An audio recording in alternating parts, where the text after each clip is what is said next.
All right, here is the short screencast for how to use the library databases. The fastest way to get there, obviously, is to start at the Festus High School page, which you can tell that's where we are right here. The library webpage link, either at the top or on the left, either one's going to work fine for this. All right, once you're at the library webpage, you want to go to the research database page. All right, and this is a little program called Symbaloo that puts all of the links together on one page. Just as a refresher, passwords are here. Student clicks that, boom, opens up automatically so that he or she can see the passwords. Passwords are only needed when accessing the databases away from school. At school, most of them open up automatically, but from home or from mobile devices not on the school network, students will need the username and password. Again, as a refresher, the green guys here are generally history. These are current issues, encyclopedias, health, ebooks, teacher databases, and then some general research. Most students are going to use purple, green, and yellow, so right through here. The good thing about all of the different databases is that once you've used one, you can use them all. They all function pretty much the same way. So we're going to start with Explora. Now this one from school will open up automatically, but for users from home, you have to type in Festus HS for high school, and then the password is Tigers.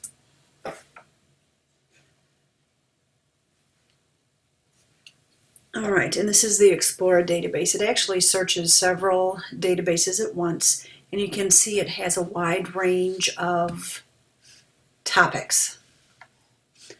In general, all databases, as I said before, function pretty much the same way. Here you have your search box where you're going to type in what you're looking for. They will always have an advanced search, and most of them will have a search history so you can see what you've done. Explora also gives us the option to sign in and create an account, and then save articles and different pieces of information to a folder that when you close out of the database, it saves. If you don't sign in, when you close your session, any information you've saved will be lost. Most students don't use this because they're just on the databases short term. All right, but let's go ahead and search for something. Let's search for the Battle of Fallen Timbers. And you can see as you type, it has the autofill, which is really nice.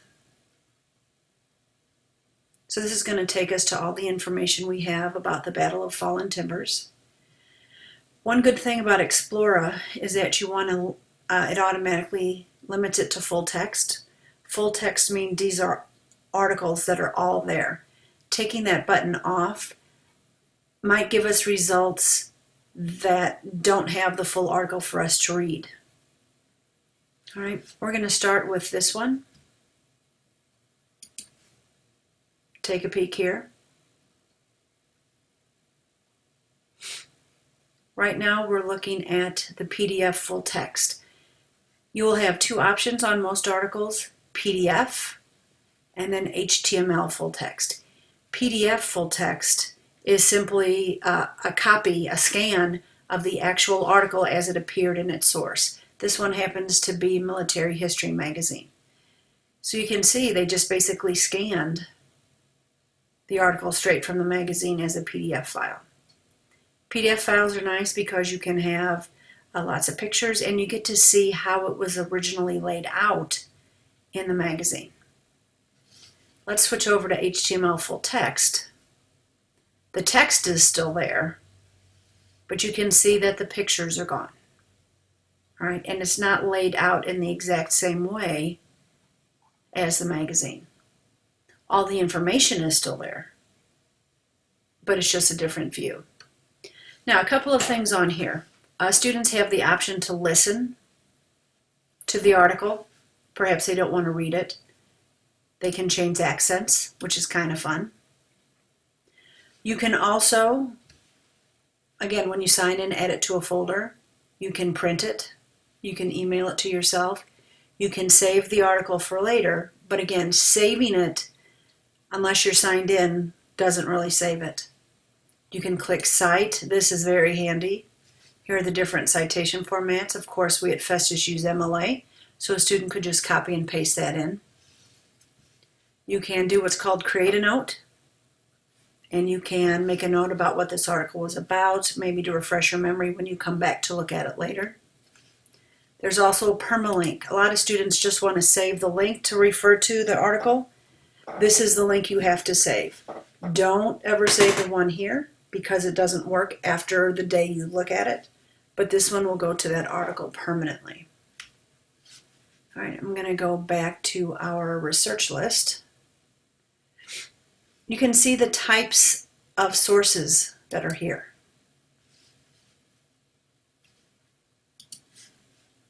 Magazines, books, and encyclopedias. You can look at Lexile range. Lexile is like a reading level. You can also look at the publication. What is the magazine? Or what is the article? You can sort by publication date. Right now it's 1995 to 2016 by moving the arrow. Now we've sorted by anything from 2014 to 2016. You can see that brought it down to 12. 2015 to 2016. And just 2016. All right, these are the two that are left. So you can totally sort by date. Perhaps your teacher only wants you to have the most current stuff. All right, I'll close that out of there. You saw how I clicked on the link to actually see what it was. All right, you can see navigating in here is pretty easy. Over here is add to folder. All right, and this just kind of gives you a quick tidbit of information about the article without having to read it. Okay, so that's Explora. Now let's go ahead and take a look at MoreNet. MoreNet's a little different. Always encourage students to search academic.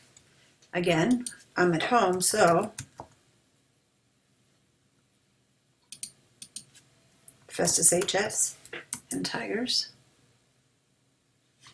Here you want to select all. And then let's look for that again. There it is, Battle of Fallen Timbers. All right, where before we had 12 articles, now we have 57. Many of these will be the same because Explora and EBSCO hosts with the MoreNet are much in the same. All right, you can see they've broken it down to magazines, ebooks. You can narrow by subject. Are we looking just at Ohio? We can narrow by language. Do we want just English? What database do we want it to come from? All right, and you'll notice a lot of the same things from the other database. All the citation, sharing, printing down here. All right, let's take a look at advanced search on here. Here's where you can change all kinds of things to sort and narrow your stuff down before you click search. Okay, these come in really handy, especially when you have a really broad topic. The Battle of Fallen Timbers is very narrow, so we're finding a few. But if we search, say, presidential elections, we might have to narrow down. All right, let's check out our opposing viewpoints. This is one of my favorite databases. All right, and for here, we just need the password of Tigers.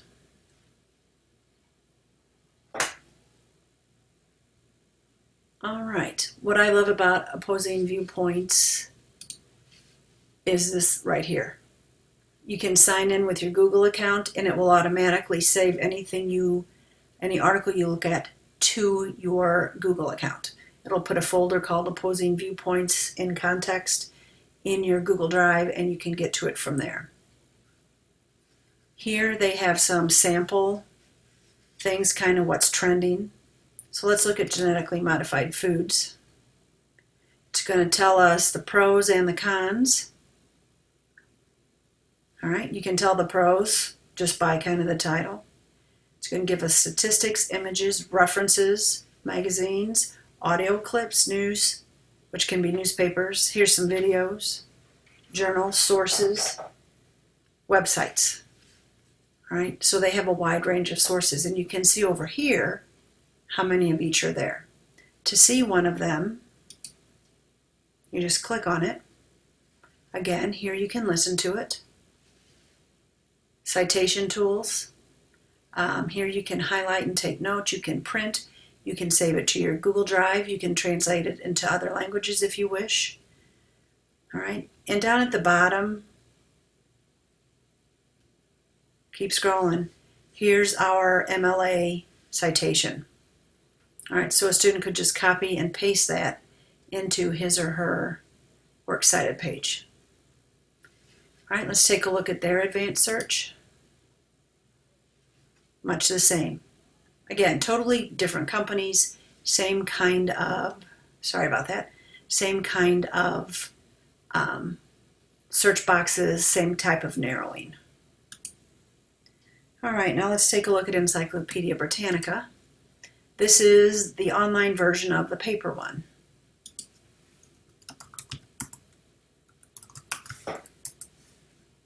All right, and we're Festus Tigers there. We're at the high school, we're the big tree. All right, and here we can do all kinds of stuff. But again, here's our search bar, and I'm going to search for Battle of Fallen Timbers and see what comes up. Okay, so this is the article they have about the Battle of Fallen Timbers. They also provide images and videos, if there are any, related topics. All right, back to the article. You can make it a favorite, you can print it, email it, cite it, translate it, listen to it, make your font bigger, make your font smaller. Okay, so again, much the same. One thing that this one does not have that the other ones have is an advanced search. Again, it's more of an encyclopedia, so it works just like an encyclopedia, only online. Let's take a look at History Reference Center. Okay, you've seen this before. Festus, HS, Tigers.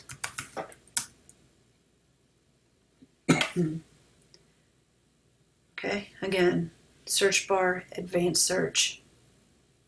All right, I want world history. Let's look at the Middle Ages and Europe. Crusades. All right, or I could just type Crusades up at the top. The Crusades of St. Louis, that would be our St. Louis. All right, so here it tells you a little bit about it. Here's the article. Again, you can listen to it. You have the option up here to sign in. And you've got all of these. Again, PDF full text, HTML full text, advanced search. Again, looks very similar to the other ones. I can't say it often enough. You use one, you can use them all. All right. You're going to do an assignment for the rest of the semester that deals with the databases. Hopefully this little tutorial has given you an idea of how you can use them. But certainly if you have any questions, please ask, and I will be more than willing to help.